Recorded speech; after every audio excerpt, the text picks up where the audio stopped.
In November, Republican Senator Ted Cruz will be up for re-election, and he's seeking a third term in office. Democrats are again looking for a high-profile candidate to challenge him. And 1 month from now, on March 5th, Texas voters will set out to pick their candidate to do so. Most polls put Dallas Congressman Colin Allred in a steady lead, and San Antonio State Senator Roland Gutierrez trailing, though pretty firmly in second place. Polling's going to move around a bit, but there are some general patterns. Generally, Colin Allred has somewhat better name recognition than does Senator Gutierrez. But look, the single largest category in most of these, polling assessments are people that have not thought about it a lot, don't know who they're going to vote for, have not made up their mind. Now, with a month left before their primary elections, their campaigns have a clearer dichotomy with one another. Gutierrez is establishing himself as the progressive, Allred the more moderate. The question is, will either of those work to unseat Ted Cruz? Do we need to run more to the middle to get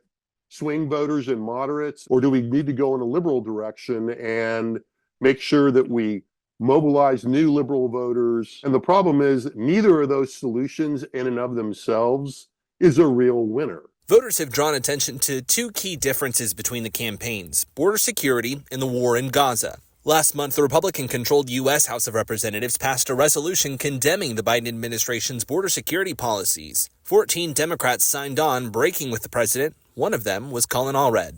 Listen, I'll be honest with you. It was a tough vote for me. It was a vote that I saw as being about whether or not we stood for the status quo or not. On the Middle East, Roland Gutierrez has publicly called for a ceasefire. Allred has stopped short of that. And he said no ceasefire. The fact is 10,000 women and children have died.